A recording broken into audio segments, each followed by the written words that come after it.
Sincronicidad es, para el psicólogo Carl Jung, la sintonía entre eventos que suceden en paralelos en espacios distintos, como estas noches de estío, que conectan en red con lo impredecible de la naturaleza, de la historia, de lo humano que deviene drama y juego. Como diría un oscuro poeta francés, el azar obedece a una lógica que desconocemos. Por eso estamos ya en sincronía. Buenas noches.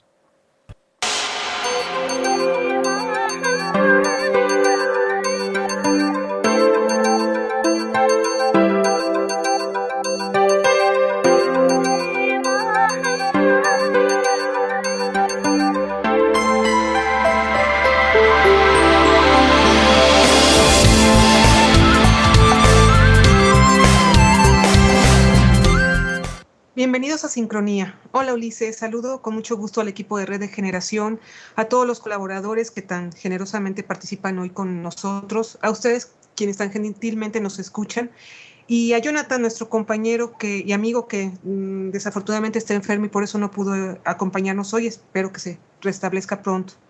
Y bueno, ya es tiempo de empezar. Tiempo, ese tiempo tan misterioso, ese tiempo que nos acompaña siempre y que precisamente de él nos hablará hoy en Filosofía Viva, Angélica Sánchez. Hola Angélica, te escuchamos. Hola, buenas noches Marta y Ulises, gracias por estar aquí. Gracias a todos los que nos escuchan, amigos e invitados. Es un honor para mí acompañarlos en esta noche con Sincronías. Y sí, como bien dices tú, el tema de hoy es eso que llamamos tiempo. ¿Qué es el tiempo? Nos hemos puesto a pensar qué es eso que tenemos de frente en cada momento, eso que transcurre en nuestras manos o fuera de ellas, ese que sucede, que nos arrebata, nos gana, nos toma, o simplemente está y es. Es el tiempo el que está ahí, que tenemos de frente. En varias ocasiones he escuchado que hay tiempo para todo, ¿no? Es común escuchar esto de hay tiempo para amar, para odiar, para construir, para romper. Bueno, de hecho hay varias canciones, o incluso hay también una estrofa de la Biblia que también lo retoma, que hay tiempo para dar y recibir, abrir y cerrar. Pero ¿qué hacemos nosotros del tiempo? ¿Nos lo hemos preguntado? El tiempo es una forma de mirar, de saberse dentro de un espacio, dentro de un momento, una circunstancia. Es marcado por las horas, minutos, días o años. Pero a ver, ¿qué pasa con eso que nosotros siempre hablamos del tiempo? Era común que yo escuchara a mis tías decir, ¿cómo pasa el tiempo? Y yo me preguntaba, pues, ¿cómo? ¿A qué se referían con eso de cómo pasa el tiempo?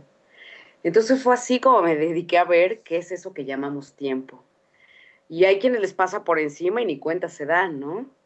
Entonces hay quienes creen que lo atrapan y simplemente, sin darse cuenta, les sigue y no para. Y es, en lugar de haber sido ellos quienes lo atrapan, son atrapados por el tiempo. Pero el tiempo que más me ha llamado la atención es ese que entendemos en la actualidad. Pues es común escuchar que no hay tiempo, o simplemente el tiempo no es suficiente para hacer tanto o quizá lo que uno desea. Entonces es ahí donde yo me pregunto si es tan poco que hacemos con él. Y hay quienes dicen que, pues sí, se alcanzan a detener y a pensar, y quizás suceden con ellos en ese tiempo cuando se paran a decir, espera, tengo que darme un tiempo, estoy haciendo un alto en mi vida. Entonces es ahí donde uno puede pensar que el tiempo sucede con uno mismo. Y entonces uno hace altos para pensar, repensar o al menos repasar. ¿Acaso no se trata de estar con uno y en uno? Hoy la frase de no tener tiempo quizás sea el rollo, ¿no? Esto a lo que apela, no darse tiempo para uno. Pues el temor de estar con uno es demasiado franco para lograrlo. Es un diálogo que solo algunos conocen y se atreven. Pues sí, no está fácil como que estar con uno, ¿no? ¿Será entonces que el tiempo que hay es para estar fuera de uno? Y hay una palabra que de repente yo escucho en algunos amigos y cada vez parece que está más desmitificado, que es estar enajenado, como estar metido.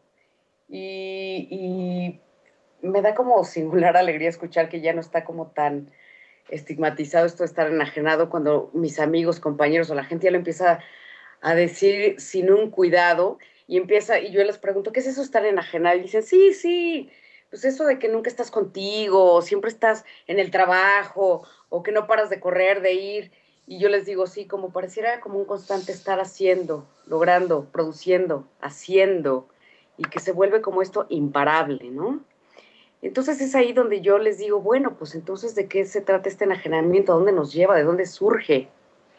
Y entonces me dicen, pues es que creo que ya no hay como eso que uno antes decía, quiero mi tiempo. Ya no se defiende el tiempo. Parece que el tiempo es del otro, ¿no? Del trabajador, del jefe, del novio, del amante, pero parece que se nos va de las manos eso que es el tiempo. Y entonces yo insisto y entonces digo, ¿acaso no se trata de estar con uno y que uno lo defienda? Entonces, pues trabajemos para no estar fuera de uno, sino para estar con uno. ¿Será acaso que ahora la idea de no parar es la que nos lleva a evitar ese tiempo con uno? Ese encuentro donde uno ya no hace tiempo, porque ya no hay tiempo para estar con uno. ¿Cómo llegamos a temer de ese encuentro? ¿Ustedes lo piensan? ¿Cómo es que uno se va de uno? Pues ahí es donde los dejo con la pregunta de cómo hay tiempo para el otro y no para el nuestro. Valdría la pena revisar qué es eso que nosotros llamamos tiempo, porque ustedes, ¿qué hacen con eso que llamamos tiempo? Oye, Angélica, me vienen a la mente muchísimas cosas ahorita. Yo creo que a todos con esta reflexión que has hecho, ¿no? Bastante, digamos, existencial para hablar en términos filosóficos. Precisamente a eso me voy a referir con algo que te quería preguntar, con esta pregunta que quería compartir y a la vez también indagar tu opinión y lo que tengas que decir acerca de lo que voy a preguntar. Entonces hablamos, independientemente de que el tiempo también es un tema científico, ya también en la sección de ciencia estaremos tratando pues, desde la física, igual con Enrique Seleni, este tema filosófico interesantísimo también que es el tiempo y de todo lo que tienen que decir las matemáticas y la física acerca de este fenómeno, pero también desde la filosofía, como tú lo acabas de exponer, de manera bastante, bastante rica, bastante a la vez sucinta y a la vez muy, muy, muy viva, como lo dice tu sección. Hay entonces un tiempo, por lo menos para aproximarnos en filosofía, hay un tiempo externo, un tiempo físico, digamos, Uh-huh. esta flecha del tiempo para empezar, ¿no? Que se vuelve medible, mensurable y que está constantemente persiguiéndonos, sobre todo en la vida moderna y posmoderna de este occidente que nos traga, de estas ciudades y grandes metrópolis que nos alejan precisamente de esos momentos de intimidad. Y paralelo a ese tiempo habría un tiempo interno, Angélica, había un tiempo propio, un tiempo que a lo mejor tiene que ver con eso que un filósofo llamado Henri Bergson llamaba la duración, ¿no? Es decir, hay un tiempo, una dimensión temporal interna que también se siente, también digamos que transcurre, pero que es diferente a este tiempo mensurable, medible, Angélica. Sí, definitivamente, Ulises. Me da mucho gusto ver cómo parece que se marca claramente esta idea de este tiempo físico, este tiempo que nos mide y que decíamos que puede ser en días o hasta en años, horas. Y también es el propio, es algo que cada uno va marcando con su verdad, diríamos en psicoanálisis. Es ese timing que uno va marcando bajo sus propios ciclos, sus propias formas. Entonces es ahí donde uno va construyendo, eso hace identidad. Entonces son los ciclos que son propios. Es eso que tú le estás llamando como algo que tiene que ver con lo que uno va quizá marcando en su propio reloj y que bueno, definitivamente la filosofía también lo presenta y lo asume en distintos tiempos y modos con el mismo Cronos, donde marca que uno es partícipe de ese timing y que bueno, va uno construyendo a la par de ese externo con el propio. Y sobre todo, Angélica, que tú también tienes una trayectoria en el psicoanálisis y que con filosofía combinados muchas veces logran hacerse independientemente de las opiniones de científicos y expertos en otras áreas, ¿no? Pero esta configuración entre psicoanálisis y filosofía llega a resultar muy fructífera para explorar muchísimas cosas y con este tiempo interno, con este tiempo propio que cada psique tiene, también podríamos hablar de ese inconsciente que nos marca un tiempo totalmente distinto, porque incluso es el inconsciente, esta dimensión interna que tenemos de la cual no nos damos cuenta, no estamos precisamente conscientes siempre, que está oculta y que marca un tiempo, una demanda, un deseo y una organización a veces muy distinta a la que nos exige la cultura, ¿no, Angélica? Completamente, lo dices muy puntual, muy lindo, tal cual así sucede, donde es externo, está marcado por la cultura, pero bueno, definitivamente el interno se presenta siempre expresado y por eso también digo que ese nos toma. Si bien somos tomados por un tiempo cultural, también somos tomados por el propio, ese inconsciente que nos llega a dominar, pero que finalmente la apuesta es ir encontrándonos para poder nosotros ir tejiendo en él. Angélica, muchas gracias. Me encanta tu sección. Yo creo que mucha gente también, y a mi compañera Marta, ni se diga que también es una gran fan de la filosofía y de todos estos exploraciones que rayan de repente en lo poético, en lo metafórico, pero pues así es la filosofía viva tal como tú la presentas. Te agradezco mucho y te esperamos la próxima semana a ver qué tema nos traes. Es un privilegio que estés aquí. Es un gusto estar con ustedes. Buenas noches a todos. Buenas noches. Y de la filosofía vamos a pasar a la ciencia, como siempre con nuestro compañero y nuestro invitado físico, Enrique Eseleni. Enrique Eseleni, buenas noches, ¿estás ahí? Sí, sí, estoy acá, ya listo para participar. Buenas noches a todos. Buenas noches, Enrique, con tu sección Comunicando la Ciencia, muy significativo el nombre, porque pues es una gran sección que nos va a ayudar, que nos ha ayudado ya hasta ahorita a la difusión científica tan necesaria en la democratización del conocimiento que urge en esta sociedad. Y hoy nos vas a hablar de un tema que lo presentas como por qué unos inventos funcionan y otros no. ¿Nos vas a hablar de tecnología, Enrique? Sí, básicamente, eh, por qué en algún momento determinado surge un invento. Vamos a desmitificar un poquito la imagen del inventor y vamos a poner algunos ejemplos históricos. Eso es el, el tema de hoy, ¿no? Bueno, podemos empezar con un tema como un ejemplo como la imprenta. Sucede que existe un objeto, es enigmático, se llama el disco de Festos. Es un enigma ahí de la arqueología, data ahí como del año 1700 antes de Cristo. Si quieren lo pueden googlear para que puedan ver de qué estoy hablando, ¿no? Si ponen este disco de Festos, pueden ver la imagen. Es un disco de arcilla que tiene unos jeroglíficos así grabados.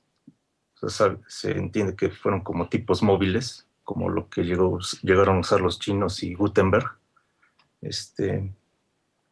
Bueno, podríamos pensar si ya estaba de alguna manera implícita ahí la idea de la imprenta, porque hubo que esperar muchos años para que la imprenta en realidad se volviera algo, digamos, útil ya a gran escala, algo que se usara a gran escala. Entonces, bueno, lo que sucede en el caso de la imprenta es que, por ejemplo, en el disco de Festos pues era de arcilla, tenían los jeroglíficos, digamos, eran muchos simbolitos que contrasta con el alfabeto, por ejemplo, que se tenía ya bueno, que se usaba en Europa. Entonces era mucho más fácil tener 26 letras. Se tenían los tipos móviles, se tenía las prensas, se tenía bueno, este conjunto de tecnologías, el mismo papel, la tinta. Entonces en ese momento se volvieron algo, digamos, usando todo eso en conjunto. Gutenberg pudo crear la imprenta tal como la conocemos ya, la moderna. Entonces lo que vemos aquí es en este ejemplo que, digamos, se requiere una serie de cuestiones para poder eh, realizar con éxito un invento. Además, este invento debe ser debe responder a una necesidad social real. Bueno, en el caso del disco de Festos, pues debe ser, digamos, una era muy temprana como para que pudiese ser algo exitoso, ¿no? Bueno, hay otros ejemplos de invenciones, por ejemplo, en el caso de la rueda, es de los más básicos. Sucede que, por ejemplo, las personas que luego estudian a los mayas se admiran de que tenían conocimientos de astronomía, matemáticas, pero les parece muy extraño que no utilizaban la rueda. O sea, bueno, ¿cómo es posible? Bueno, la razón de que no usaban la rueda pues es algo muy simple. No había de este lado del planeta, en Mesoamérica, bestias de carga. Tampoco había, pues en la selva no te sirve de mucho la rueda. Entonces, pues no lo usaban porque simplemente era algo que no necesitaban. Entonces, por ejemplo, actualmente también hay zonas, por ejemplo, Nueva Guinea, pues tampoco se usan porque pues, también ahí hay selva, entonces no es algo útil, simple y sencillamente. Por ejemplo, uno puede ver los ciertos inventos de Leonardo da Vinci, por ejemplo. Algunos sí se tienen considerados como, digamos, maravillas del ingenio de este gran hombre, ¿verdad? Pero muchos, por ejemplo, si uno los piensa desde el punto de vista práctico, pues no es de extrañar que muchos de ellos no se usaron en realidad, aunque algunos sí tuvieron una influencia. Por ejemplo, tiene un modelo que se utilizó como base para crear el helicóptero. Bueno, también les quería comentar otro ejemplo muy importante. Sucede que a veces los mismos inventores no son capaces de prever las consecuencias de los inventos. Por ejemplo, en el caso de Edison, él pensaba que el fonógrafo iba a servir para grabar las últimas palabras de los moribundos, por ejemplo, o que iba a servir para, bueno, cosas así que ahora se nos antojan, pues, digamos, intrascendentes. No se imaginó que iba a existir una industria discográfica. Entonces él, aunque creó el fonógrafo, pero él mismo no fue capaz de prever qué iba a suceder con su invento. Incluso un tiempo después todavía afirmaba que pues no tenía valor, digamos, comercial este invento que hizo, ¿no? Enrique, sí. Me da mucho gusto saludarte y sobre todo escuchar tus temas que siempre traes que me fascinan, y no es la excepción porque por lo que dices, hay muchísimos factores que influyen para que un invento funcione en un momento dado, pese que se haya inventado o se haya podido inventar desde antes porque se tenían las bases. Ya vi el disco de Festos y sí, es impresionante cómo realmente sí parece como, casi como una imprenta. La verdad está sensacional, aunque veo ahí que hay gente que dice que igual es una mentira, otros que no, pero pues la verdad que sí es enigma porque está interesante. Y me viene a la mente otro ejemplo, porque también yo creo que tiene mucho que ver, y más en estas épocas de tanta codicia y tanta... Y sí, lo que vivimos ahora, ¿no? En estos tiempos de este sistema económico en el que están estos intereses precisamente económicos, yo también creo que influyen en que un invento funcione o no, porque al menos, no sé si a lo mejor estoy equivocada, pero bueno, tú me dirás, este teclado, el que usamos, el que se conoce como QWRTI, QWRTI, o como se diga, ¿no? Pero dicen que en realidad hay otro teclado que se inventó antes o después, no sé exactamente, pero que es muchísimo mejor funcionalmente para nuestro cuerpo, nuestras manos y todo, pero como ya los intereses económicos que estaban en este otro teclado impidieron que pudiera funcionar el otro. No sé si sea mito, no sé si sea mentira, si sea verdad, pero yo sí creo que estos factores económicos también deben influir en muchos inventos que a lo mejor serían mejor para nosotros, pero que ni siquiera llegan a producirse, como incluso esos otros inventos de objetos que no tienen obsolescencia programada y pueden durar años y años, como bombillas y como otros, y que no lo permiten. ¿Estoy en lo cierto, Enrique? Bueno, sí es cierto que hay muchos intereses detrás de una serie de cosas, por ejemplo, los medicamentos y las farmacéuticas, etcétera. Bueno, el caso que mencionabas del teclado, yo la historia que leí fue que al principio cuando lo crearon, las letras que más se usan tendían a atascarse, o sea, se distribuían las letras de otra manera. Entonces tendían a atascarse, entonces las que más se usaban las empezaron a poner, digamos, más dispersas. Entonces luego prevaleció se quedó ese teclado, digamos, todo el mundo se acostumbró. Entonces el problema es que también una vez que ya todos se adopta un cierto estándar, ya la gente ya no lo quiere dejar, ¿no? Sí. También yo en este caso lo veo como un ejemplo de que se niegan a adoptar un cambio que puede ser benéfico, pero pues por inercia, no se hace, son reluctantes a adoptarlo. Creo que, bueno, en principio para mí en este ejemplo es así.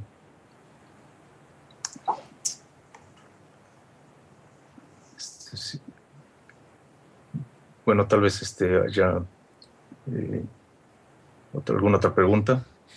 Sí, Enrique, pues mira, este tema de la tecnología, la relación con la ciencia y cómo todos estos objetos bueno, simbolizando también el progreso, yo creo que es un tema importantísimo que igual ya en otras secciones, en otras oportunidades nos irás extendiendo.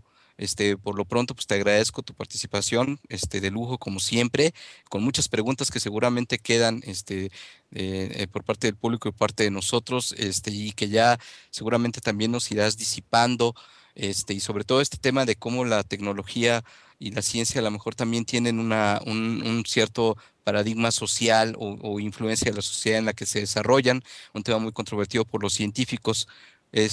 Por lo tanto, pues me despido, de la sección y estarás con nosotros la otra semana, ¿no, Enrique? Claro. Muchas gracias, Enrique Seleni, y su sección de ciencia. Y vamos a un pequeño espacio musical. Escuchen esto.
La melodía que acabamos de escuchar se llama Goodbye War, Hello Peace, del músico japonés Teru. Y pues bueno, este día el Coneval, el Consejo Nacional de Evaluación de la Política de Desarrollo Social, reveló que del periodo 2010 a 2012 las personas pobres aumentaron de 52.6 millones a 53.3, es decir, el 45.5% total de los mexicanos es pobre. Así que podemos olvidarnos, si es que no nos habíamos olvidado ya, del mito ese de que somos el país de clase media, un país de clase media, o que vamos rumbo directo y rapidísimo hacia eso. La lista de millonarios de Forbes y las diversas mediciones, tanto oficiales como de otros organismos dedicados a ello, nos ponen de manifiesto que nuestro país más bien es un país de una desigualdad monstruosa y como vemos ya, más bien es un país pobre, bastante pobre, si más de casi la mitad de sus habitantes lo son, pues no podemos decir que seamos un país de clase media. Y esto no es por casualidad, no lo quiso así Dios, ni tampoco es porque los mexicanos somos más flojos y no trabajamos lo suficiente. Incluso hay muchos estudios que dicen lo contrario, que somos de los que más trabajamos, más que muchos en países europeos. Y entonces dirán otros, es que no trabajamos inteligentemente, no somos productivos. Pues tampoco creo que ese sea el problema. Yo creo que más bien, y ya lo han visto muchos expertos, ya se ha visto con muchos ejemplos en todo el mundo, el problema es el modelo económico, la causa principalísima de estas cifras. Y lo más apabullante de todo eso, a pesar de esos ejemplos, de estos estudios, de lo que está sucediendo, de lo que ha sucedido en nuestro país, con privatizaciones que se han hecho, con reformas estructurales que se han llevado a cabo y que han provocado mucho de esto, sale Videgaray, el secretario de Hacienda de Peña Nieto, el mismo que ayudó a llevar a cabo toda una ingeniería financiera para comprar la presidencia y imponerlo, para ahondar en esas reformas estructurales, y utiliza estas cifras del Coneval para afirmar que pues no hemos tenido grandes políticas sociales y que no han funcionado. Si eso le llaman política social, a oportunidades, a todos esos programas clientelares que han servido solo para hacer más pobres que voten por ellos. Pero bueno, ellos dicen que el problema ha sido que no, las políticas sociales no han servido y lo que se debe hacer es privatizar el modelo económico, la reforma energética, las reformas estructurales, continuar con eso, con el mismo modelo que ha provocado esto. Hay que ahondarle, pues dice que para arreglar las cosas, pero pues bueno. ¿Tú qué opinas, Ulises? Ay, Marta, pues híjole, abordas un tema obvio muy importante que está en la atmósfera pública y también un tema que llega en una serie o es una más de una serie de turbulencias que nos están ahorita golpeando, que nos están ahorita desequilibrando. Pues digo, recientemente acabamos de recibir la noticia en estos días de que y más bien el día de ayer, si mal no me acuerdo, de que un alto jerarca de las Fuerzas Armadas de la Marina, un vicealmirante, si mal no me acuerdo, se llama la jerarquía que tenía, pues fue ejecutado. Eso significa muchísimas cosas, ¿no? Significa que hay una crisis. Ya hay una multicrisis, porque no podemos hablar solamente de una crisis económica que se comparte con la crisis global y que ya probablemente nuestro invitado economista César Iglesias nos estará hablando de ello en la siguiente sección. Pero aquí sí podemos tocar el tema de que es una multicrisis porque va de una crisis humanitaria a una crisis económica, más allá de una crisis de valores, como son las versiones moralistas, pues moralistas de análisis, ¿no? Pues más bien tenemos una crisis de orientación. O sea, más allá de valores, tenemos una crisis de orientación de los rumbos que cada uno de nosotros y que los diversos sectores de la sociedad quieren para México, independientemente de conceptos del bien y del mal. Y en esta multicrisis, ¿no?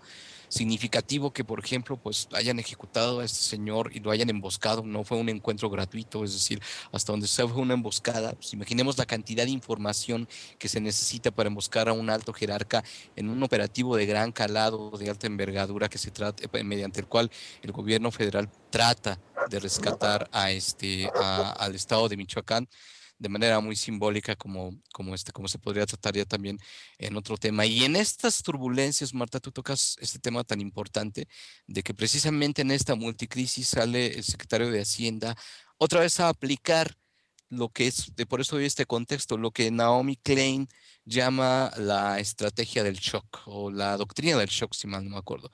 A grandes rasgos, esta doctrina pues se basa en un esquema de manipulación mediática y se basa en un esquema también de tener a la periferia, como le llaman algunos economistas, de tener a los países emergentes, a los países en desarrollo, a las economías inferiores, entre comillas, del mundo, en un estado constante de estrés y de amenaza. Los psicólogos, Marta, nos hablan sobre todo los conductistas, nos hablan de lo que es el reforzamiento negativo y el reforzamiento positivo, ¿no?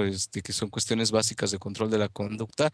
El reforzamiento positivo pues tiene que ver con el premio, con la recompensa ante un comportamiento y a partir de ahí se realiza un condicionamiento de la conducta del sujeto, y el reforzamiento negativo tiene que ver con la amenaza y el castigo. Y la doctrina del shock tiene que ver en este caso con la doctrina con el reforzamiento negativo. Tiene que ver con el hacer sentir en constante estrés y amenaza, en constante shock, a través de golpes mediáticos y también de golpes sociales, de golpes económicos que merman de alguna manera la voluntad de las grandes mayorías. Y a través de estos golpes asestados ir generando una debilidad crónica y un estado de temor en donde se trata de depositar en los gobiernos y en las decisiones de supuestos expertos los destinos inciertos que vamos sufriendo. Pues esto, Marta, que desgraciadamente es cierto, se trata de incertidumbre, se trata de inestabilidad y se trata de riesgo y amenaza. Incertidumbre, inestabilidad, riesgo y amenaza son las condiciones psicológicas en las que vivimos y a través de los cuales esas personas salen pues, con estas cifras que son cifras reales, ¿no? Y tienen una estrategia tan elemental pero tan efectiva, por lo menos en nuestro país, en donde los cuales estas cifras decadentes acerca de nuestra economía, que suenan amenazantes para aquellos que escuchan los medios oficiales y también amenazantes para aquellos que se informan, ¿no? Provocan este estrés, provocan este sentimiento de amenaza, de consternación. Pero el truco está en que, como tú dices, estas crisis, estos resultados negativos, estos escenarios negros, escenarios decadentes, no se los atribuyen directamente a las mismas políticas que ellos han estado aplicando durante 30 años en este país, por lo menos, desde los programas clientelares, como tú dices, Marta, empezando por el de solidaridad, que ahí empezó esta estrategia clientelar de los programas sociales placebo para desviar la atención de pues, verdaderos cambios estructurales que no reformas neoliberales, sino cambios que tienen que ver con la justicia social. Entonces, Marta, esta doctrina del shock hace que nos den cifras de miedo, pero no vinculan que esas cifras de miedo están precisamente vinculadas y ligadas con estrategias económicas que ellos, lejos de abandonar, quieren profundizar y que pues, hemos perdido, por lo menos en primera instancia, la oportunidad en las anteriores elecciones de poder hacer un cambio real, Marta. Y no solo eso, y no solo es Videgaray y lo del gobierno, ¿no? Eso ya vienen desde hace tiempo con ese discurso los mismos empresarios, esos empresarios como Bayeres, como Slim, como todos esos del Consejo de Hombres de Negocios, como Claudio X González, todos esos que están en la lista de multimillonarios, que incluso no están, pero que sabemos que lo son y que quién sabe por qué no se contabilizan, pero ahí están y también siguen diciendo lo mismo, que el trabajador es el que se tiene que sacrificar, el que debe ser más productivo para que la economía crezca y en algún momento se verán los beneficios. Sí, esos mismos que están ahí, que todos esos beneficios del esfuerzo de los trabajadores que han laborado arduamente de sol a sol con prestaciones nimias, rehenes de empleos chatarra, sí han sido muy productivos, pero toda esa productividad se ha ido a los bolsillos de ellos, por eso están en esas cifras y ellos mismos dicen lo mismo, siguen diciendo esto. Y los analistas, los intelectuales, los locutores, todos diciendo que pues debemos venerar a todo este modelo económico, a estos empresarios tan generosos que dan empleos chatarra tan buenos, pero que pues bueno, para ellos no son empleos chatarra, que debemos disfrutarlos, son muy ricos, porque al final la comida chatarra es muy sabrosa, ¿no? Aunque no nos nutra, pero pues debemos aguantarnos con esos empleos. Y me recuerda mucho una pequeña fabulita que acabo de leer en un libro excelente de un escritor portugués que se llama Gonzalo M. Tavares, que se llama El barrio y los señores. Y es una pequeña fabulita muy dura, breve, pero que sí nos pone de manifiesto lo que es todo este panorama de estos empleos chatarra, de lo que quiere este modelo económico. Llega un señor un desempleado con hijos y necesita trabajo y le dice, sí, te doy trabajo, claro que sí, pero te voy a tener que cortar la mano. Como ese señor llevaba mucho tiempo sin trabajo y tenía hijos, pues aceptó. Al poco tiempo lo despiden y pues también necesita más trabajo, tiene hijos. Y va con otro y le dice, sí, claro, pero pues te tengo que cortar la otra mano, la mano que te sobra. Pues sí, está bien, no hay problema, ni modo, pues tengo hijos y ha pasado mucho tiempo, no tengo trabajo, pues acepto. Y pues pasa el tiempo y lo despiden también y pues va a pedir trabajo y le dicen, sí, claro, pero ahora te cortó la cabeza. Y pues como tenía hijos y hacía mucho tiempo que no tenía trabajo, pues ni modo, aceptó que le cortaran la cabeza. Oye, pues resulta una narración casi aforística, Marta, de esas que encierran grandes realidades en pocas palabras. Me parece brillante este escritor, que aparte, este escritor Tavares que dices, pues es portugués, ¿no? Y su país, no sé cuándo haya sido editado el libro en donde viene esta narración, este microcuento, que encierra, te digo, unas grandes realidades en muy pocas palabras de manera muy sabia, pero pues es un escritor que pertenece a un país que está sufriendo mucho las consecuencias de la crisis europea y de las medidas que se están tomando, y donde, por cierto, ahí en Portugal creo que ha habido una resistencia más o menos exitosa, si mal no me acuerdo, de gente que ha logrado, de un país con grandes diferencias con México desde la población, el tamaño, y otras cosas, pero que ha sido un ejemplo mundial. Hace poco, hace unos meses, lograron por lo menos momentáneamente echar atrás reformas que vienen de la mano con estas medidas dictadas por el Banco Mundial, Fondo Monetario Internacional, que supuestamente son para rescatar a Europa de la crisis, rescatar a esos países que, pero, pues, han venido realmente a acrecentar la precipitación de la miseria en México. Y aquí recuerdo también, tú acabas de mencionar la palabra clave, Marta, la palabra sacrificio. Porque la palabra sacrificio, si mal no me acuerdo, Enrique Peña Nieto, el presidente, entre comillas, de la República, acaba de mencionarla, y la mencionó de manera muy estratégica, o sea, digamos como que no queriendo, y no forma parte total a sus discursos cada vez que habla de las reformas estructurales, cada vez que habla de la reforma fiscal, de la reforma hacendaria, de la reforma energética, pero sobre todo de la fiscal y la hacendaria, que son las reformas más antipopulares que hay en todos los gobiernos cuando se trata de cobrar impuestos. Pues bueno, hay una gran resistencia, y él sabe que está tocando un tema grave y delicado que puede generar grandes inconformidades, y por eso se cuida, pero ya la usó. O sea, ya la deslizó, si mal no me acuerdo, en un discurso habló, el sacrificio debe de ser para todos, pero ya usó la palabra clave, es decir, ese sacrificio nos está advirtiendo que de alguna manera nuestro nivel de vida, el nivel de vida de mucha gente, las brechas económicas de diferencia social, y sobre todo el poder adquisitivo de la gente, va a ser golpeado. No la usó mucho, pero ya la usó. Sacrificio para todos, bueno, pues sacrificio para todos significa que en esta reforma sendaria que trae, pues cuestiones muy bonitas, como que van a acabar con privilegios fiscales, que van a ocuparse de que la gente rica pague más, que van a acabar con regímenes de exención, que, pues, si mal no me acuerdo, pues, si entiendo bien, ya algunos expertos se podrán, me corrigen, pero pues tiene que ver con exenciones de regímenes especiales que no precisamente se refieren a las cosas, y a los privilegios de los millonarios, sino a, digamos, a cosas que no cobran o que no han sido grabadas hasta ahorita, y que ahora sí se van a grabar. Entonces, la están vendiendo como algo muy bonito, pero que tiene cuestiones básicas y centrales, ¿no?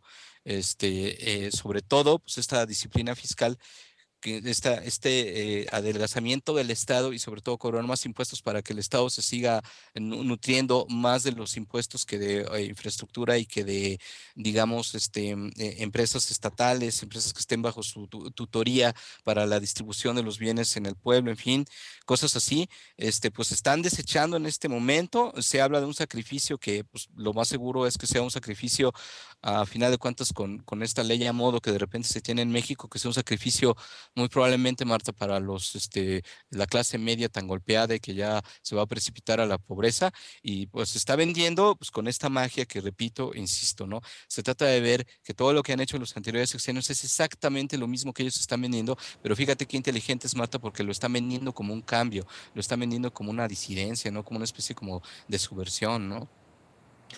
Pues sí, pero yo estoy segura que si estas cifras así tan contundentes realmente tuvieran la difusión que deberían, porque es un asunto de todos, es un asunto público que a todos nos interesa, incluso a los que supuestamente están más cómodos y que no forman la élite del poder y que creen que están bien y que tratan de olvidarse de esta situación, o más bien no la conocen, no la saben. Yo creo que si tuviera esa difusión, las cosas serían muy diferentes. Desafortunadamente, como tú dices, mediáticamente no existen, las tocarán por encimita, envueltas rodeadas, envueltas y tapadas, ocultadas por la selección mexicana, por el último romance de los artistas de moda, los actores, actrices, no artistas, actores o actrices de moda, por el bebé real, pues no sé, o sea, por eso pareciera que estamos viviendo en dos países distintos. Alguna vez alguien me lo dijo, ¿no? Creo que incluso ya lo mencioné aquí, que un país es el de las personas que ven Televisa y que no tienen otro modo de informarse o no les interesa y es el que tienen o no pueden o de plano no tienen otro, y los que sí, y por esta situación, este ocultamiento, que llega a ser criminal porque la gente no lo sabe, y cuando ya de verdad ya no haya ningún remedio y solo se permitan aplicar las medidas que ellos quieren para seguir ahondando, pues ya no se va a poder hacer nada. Y entonces, ¿qué? Y esto es criminal, esto ya no es nada más a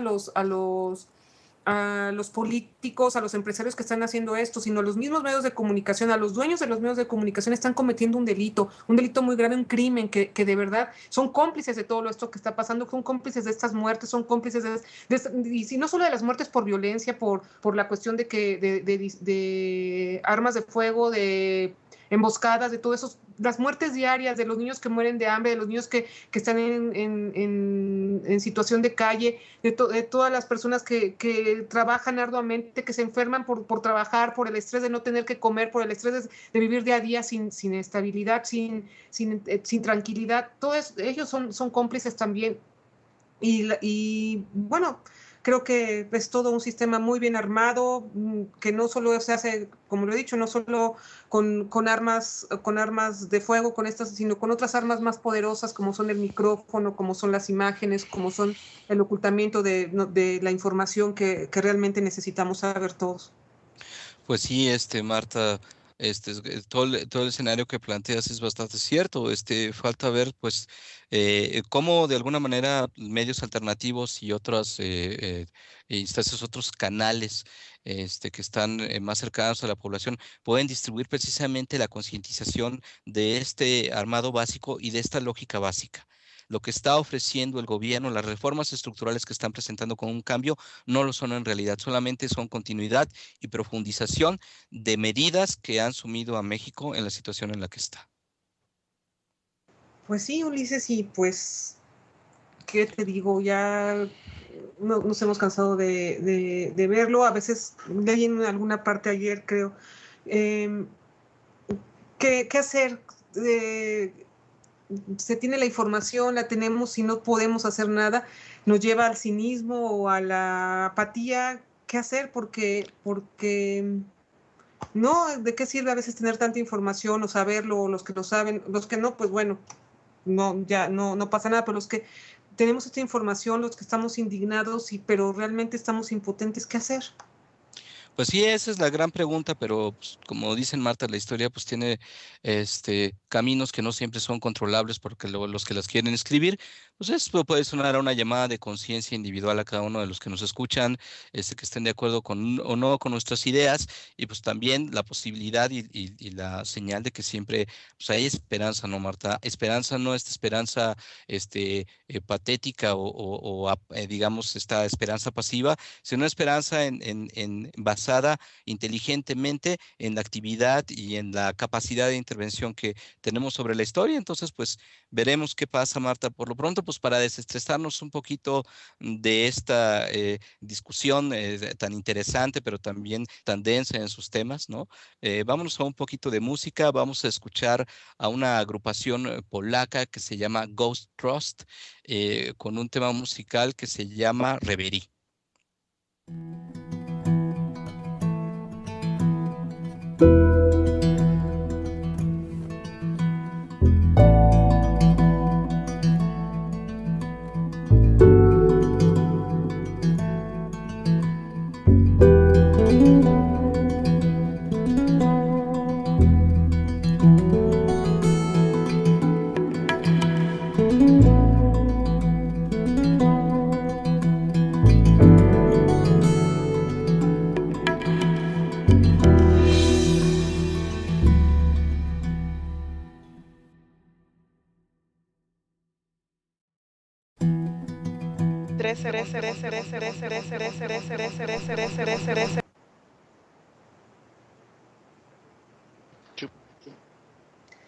Y bueno, pues como la economía es un ámbito del conocimiento básico para todos, a continuación César, nuestro especialista, en su sección Ecomunica nos hablará del mito de la globalización. El mito de la globalización de la riqueza llega a su fin. Hola César, bienvenido, muchas gracias por estar aquí.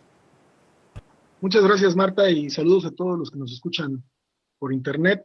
Pues sí, el día de hoy vamos a hablar un poco acerca de el fin del mito de la globalización de la riqueza. Creo que en ese sentido es importante aclarar el punto de por qué es un mito.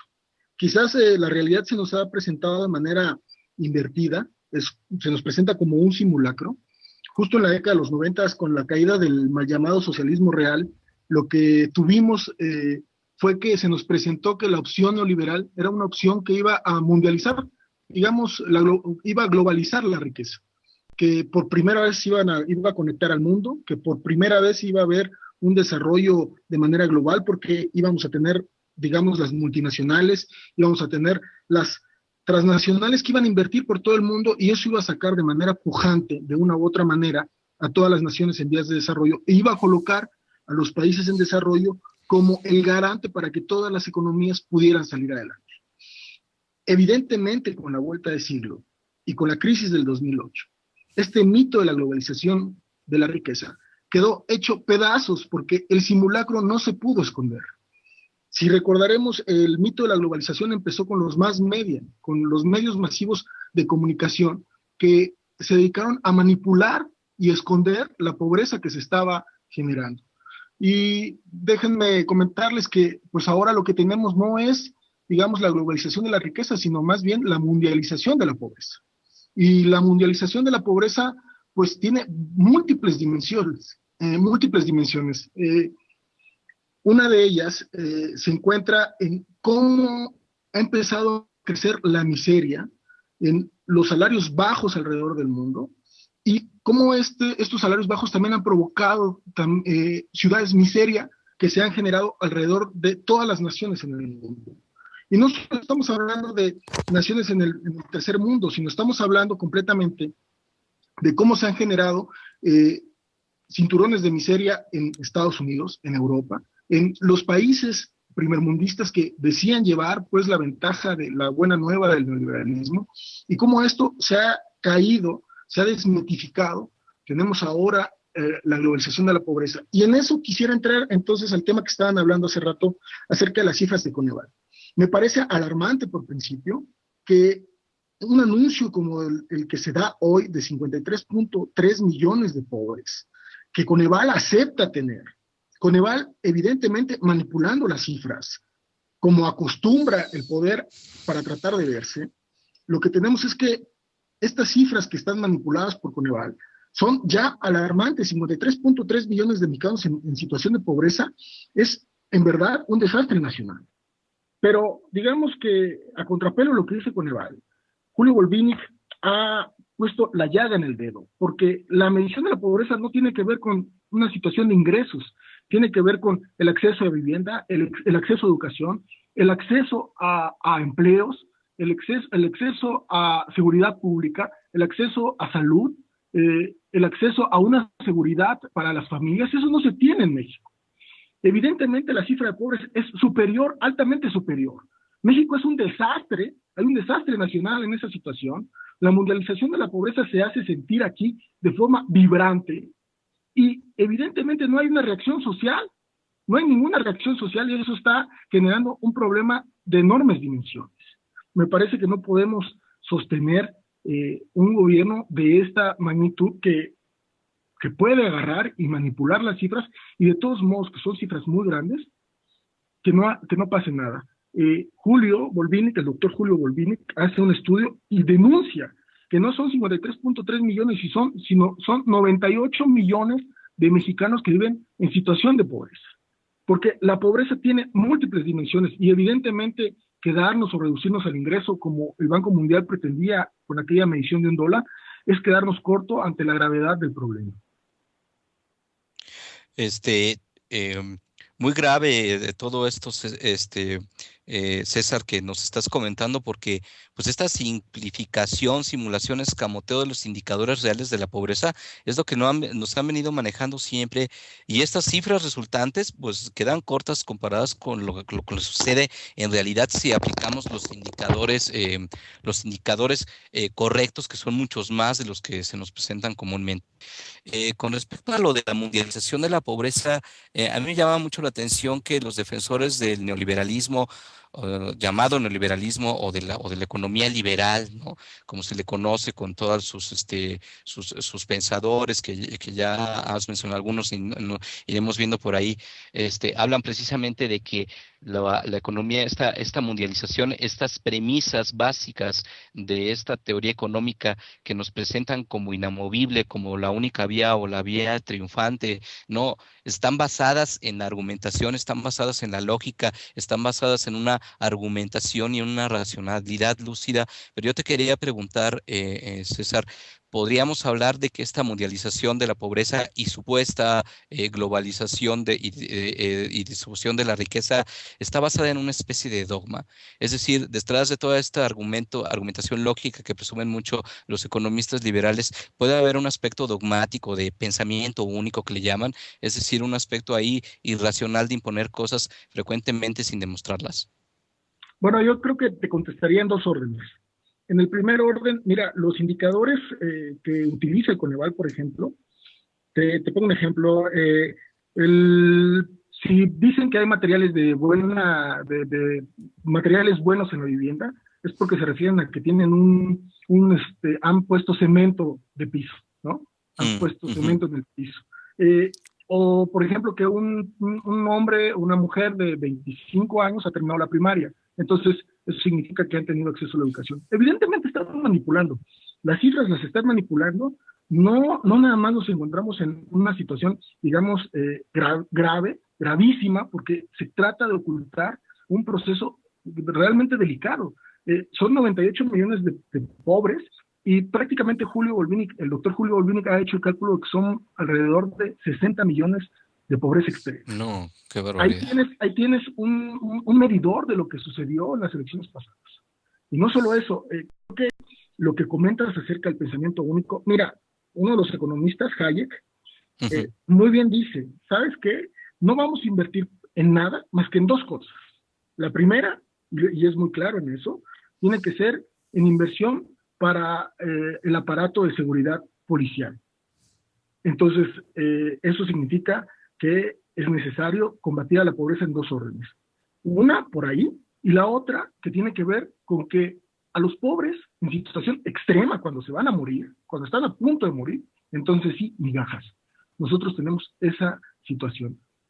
Por un lado, tenemos aquello que se llama, que se genera desde Cedesol, Y por el otro lado tenemos un gasto en esos niveles muy graves. Se están preparando para algo. Es demasiado.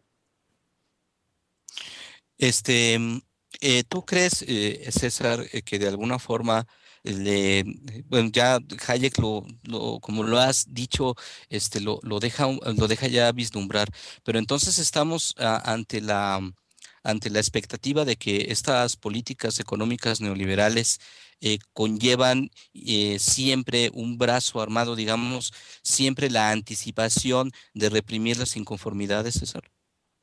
Sí, claro, por supuesto, eso dicta el neoliberalismo. Y no es una cuestión, digamos, de que nosotros, una situación de alarma, ¿no? O sea, que se trate de maximizar. No, está en sus libros, es claro. Lo primero que tienen que hacer es darle en aquellos lugares en donde se van a morir de hambre, darles para poder comer migajas.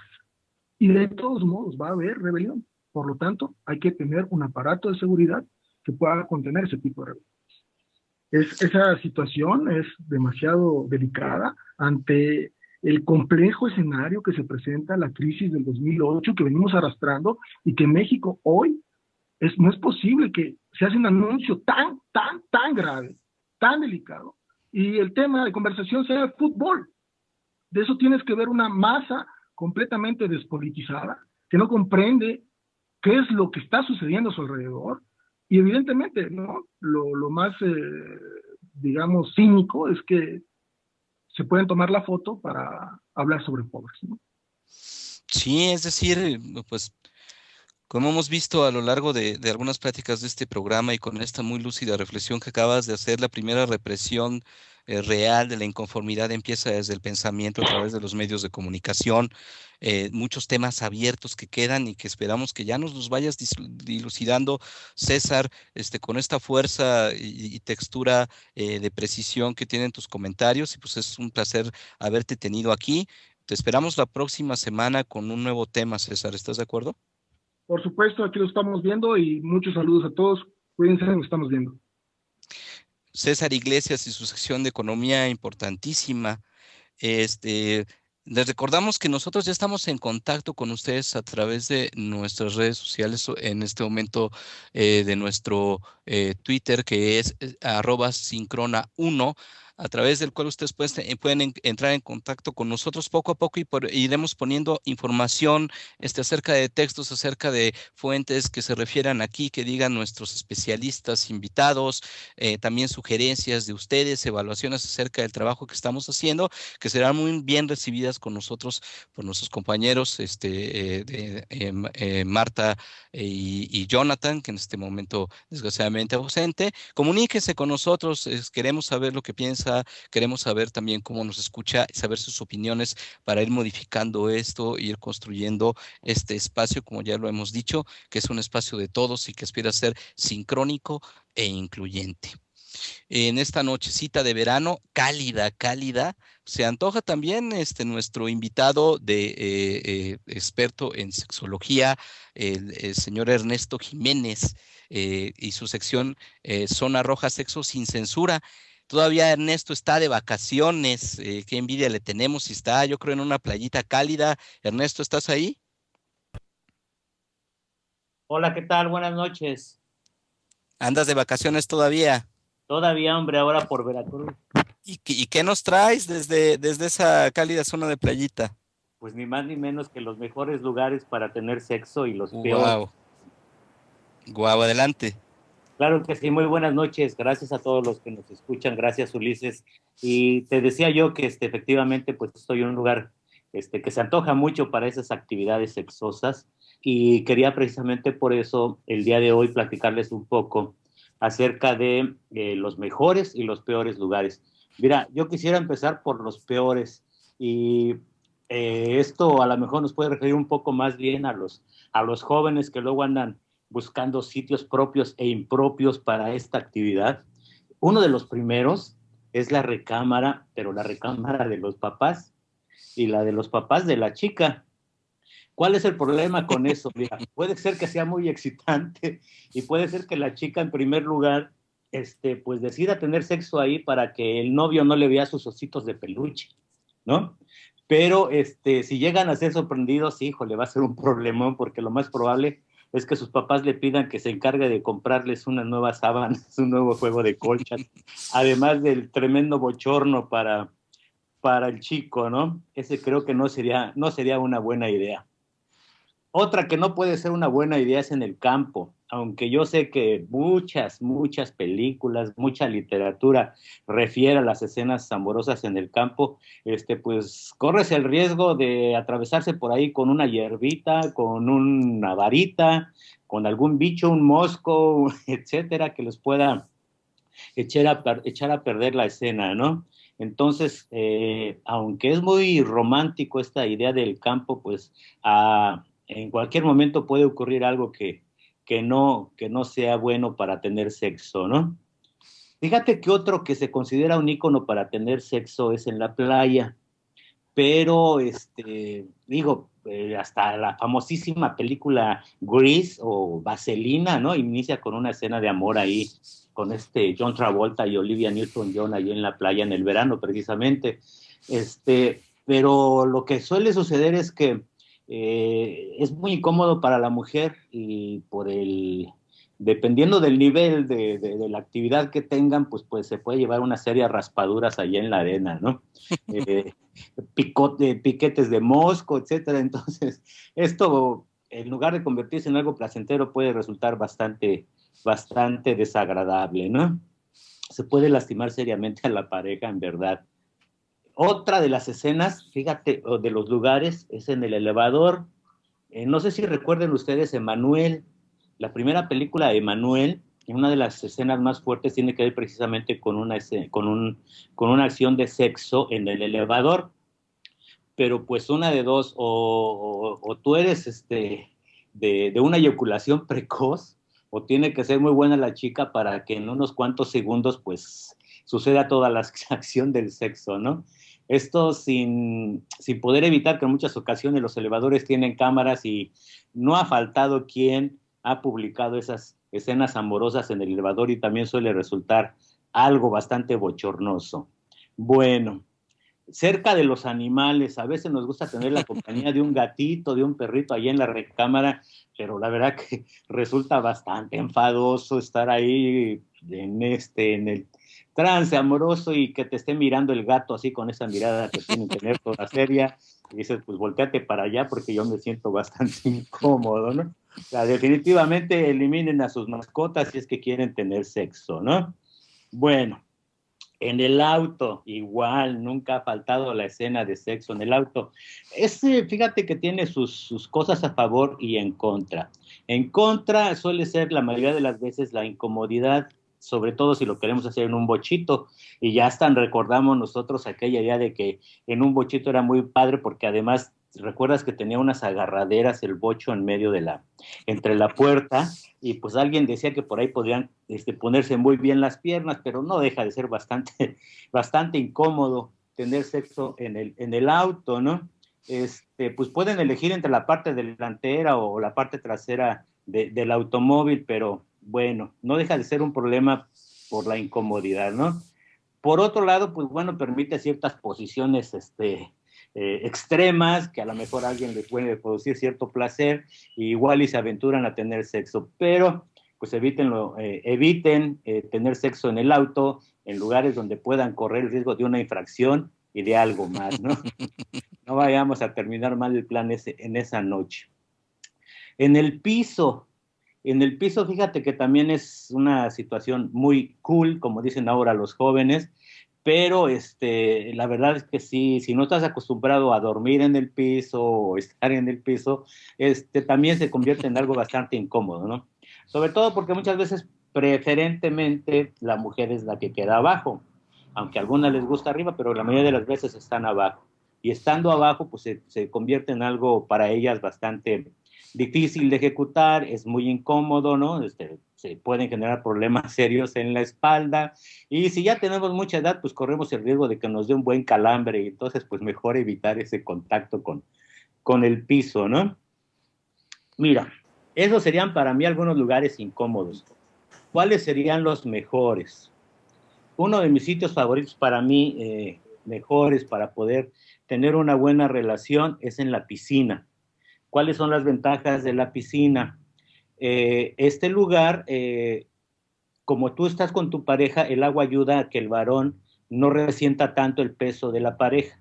Se incrementa la lubricación con mucha facilidad y además ese contacto con el agua les ayuda a que tengan un orgasmo rápido y placentero. Claro que para estar en una piscina pues habría que estar solos, a menos que nos guste tener la compañía o que algún boyerista por ahí de repente se pueda aparecer, ¿no? En el autobús, ese sí, la verdad que es una de mis favoritas. El autobús es una muy excitante ocasión para tener sexo, sobre todo si es un viaje de muchas horas, que te diré, 6, 8, 9 horas en viaje en autobús. Y bueno, si te toca en la parte trasera del autobús, cuando ya todo el mundo está dormidito, pues es el mejor lugar, ¿no? Y puedes ahí practicar el sexo acostado, sentado de frente o de espalda para hacer un Huawei, sí me entienden que es el Huawei, ¿verdad?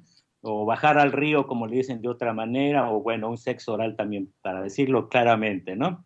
Y pues bueno, eso la verdad que es muy excitante, les provoca rápidamente una satisfacción y pues quedan muy felices en el autobús, ¿no? Y lo pueden guardar como una de sus mejores aventuras. Por lo menos para mí ha sido una de las que más recuerdo con mucho placer, ¿no? El mar es muy parecido a la piscina, pero además en el mar tienes la ventaja del vaivén. Yo siempre asocio esta idea del vaivén con la película como Agua para Chocolate, no sé si la recuerden, el tipo que se roba a la chica, se la lleva desnuda en el caballo y ahí van teniendo sexo. El mismo movimiento que provoca el caballo, pues le ayuda al varón para que pueda provocarle una mejor relación a su pareja, ¿no? En el caso del mar ocurre lo mismo, el vaivén de las olas, pues mira, ese olajecito suave les va ayudando y va propiciando que los dos tengan un mejor aliado en el mar y puedan tener una mejor relación sexual. Pero, pues mira, al final de cuentas, se puede tener sexo, digamos que prácticamente en cualquier lugar. ¿De qué depende? Pues de la sorpresa de la acción, ¿no? De ese momento en que volteas a la pareja y con una mirada dicen, aquí, ahora o nunca, y en ese momento no importa si estás en la salida de las escaleras del metro, si te encuentras en un callejón oscuro, si estás en la cocina y es una relación un poco con el amante que aprovechas la visita al baño o la salida un momento al jardín, etcétera. Todo depende más bien del factor sorpresa y que ese factor sorpresa provoca por lo mismo, una fuerte excitación y por lo tanto les lleva a una relación sumamente placentera. Pues esos son mis mejores y mis peores lugares que yo les quería comentar el día de hoy para tener sexo. ¿Cómo ves? Ay, pues muy rico, Ernesto, gracias por estar aquí, te saludo con mucho gusto, por un tema tan rico. Y bueno, al final también, como dices tú, ya depende de cada quien el momento del que sería sus lugares favoritos, pero qué buena guía nos diste. Y bueno, el clásico, a lo mejor que muchos consideran aburrido, una buena camita, que bueno, que no sea la de los papás, como tú dices, de los chicos, pues siempre se agradece y creo que es un gran lugar, ¿no? No, sí, indudablemente que la cama sigue siendo, digamos, el espacio predilecto y más propicio, ¿no? Una cama de un hotel de los que este escritor Rafael Ramírez Heredia decía que había hoteles de paso y hoteles de paso veloz. Pues estos de paso veloz de verdad que son los mejores para estar ahí. Tú sabes que tienen ahora jacuzzi, tienes tu pantalla, tienes la posibilidad de meter un DVD, de poner música, de llevarte un buen platón de frutas, un buen vino blanco, espumoso, que tanto le agrada a la mujer, y pues bueno, conformar todo un ambiente y en la cama ahí mismo darle rienda suelta a todas nuestras perversiones sabrosas, buenas, malas y demás, ¿no? Ok. Oye, Ernesto, pues muchas gracias, excelente guía y sobre todo esta reivindicación, como dice Marta, del gran clásico que sigue siendo el lecho, ¿no? Para hablar de decirle de manera más poética y pues qué buen final nos diste porque hablamos temas muy importantes, hablamos temas densos, hablamos temas trascendentes y este que no es menos trascendente, pero que nos da la oportunidad de relajarnos.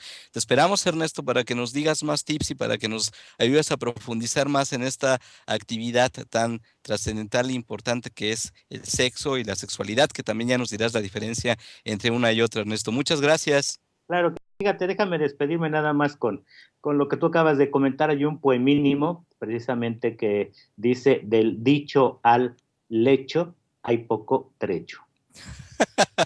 Ok, Con eso me despido. qué aforístico también. Muchas gracias, Ernesto. Con todo gusto, Noemí y Ulises, un abrazo, buenas noches. Hasta luego. Hasta luego. Sí. Y bueno, con esto llegamos al fin del programa de hoy de Sincronía. Marta, Muchas gracias a todos los que nos escucharon, gracias a ti, Ulises, gracias al equipo de Red Generación, a todos nuestros colaboradores y hasta la próxima, Sincronía. hasta la próxima en Sincronía.